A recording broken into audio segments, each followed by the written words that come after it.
আল্লাহর ওয়াস্তে মানুষকে দেখানোর জন্য লোন করে ধার করে কোরবানি কইরেন না। 1 কোটি টাকা 2 কোটি টাকা দিয়ে কোরবানি গরু, কারণ এখানে সবাই জানে এটা আল্লাহর জন্য নাই, এটা সমাজে বড় গরুই কিনি দেরি।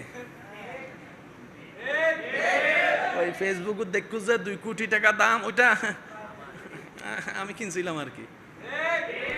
আল্লাহর ওয়াস্তে এই কোরবানির দরকার। কোরবানি যদি করতেই মন চায়, আগে নিজের রাগকে কোরবানি করেন, নিজের হিংসাকে কোরবানি করেন, নিজের লোভকে কোরবানি করেন, আমিত্বকে কোরবানি করেন, নিজের সমস্ত চাওয়া পাওয়াকে আল্লাহ এবং রসুলের নামে কোরবানি। কোরবানি করার বিধান আছে না নাই? আল্লাহ কি সবাইকে চাপাই দিয়েছেন? আল্লাহ পাক বললেন পারলে দাও, না পারলে জোরাজুরি। সামর্থ্য থাকলে দাও, কর্জ দাঁড় কইরা কোরবানি দেওয়ার দরকার। পারলে দাও, না পারলে তোমার থেকে যারা টাকা পায় আগে তাদের টাকা দিয়ে দাও।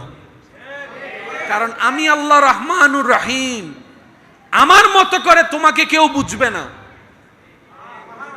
আমি আল্লাহ তোমাকে বুঝবো, তোমাকে সাপোর্ট দিব, কিন্তু তোমার চাচতো ভাই তোমাকে সাপোর্ট দিবে না। তাই বান্দাকে বুঝ দিয়ে দাও, যে টাকা পায় তাকে টাকা দিয়ে দাও।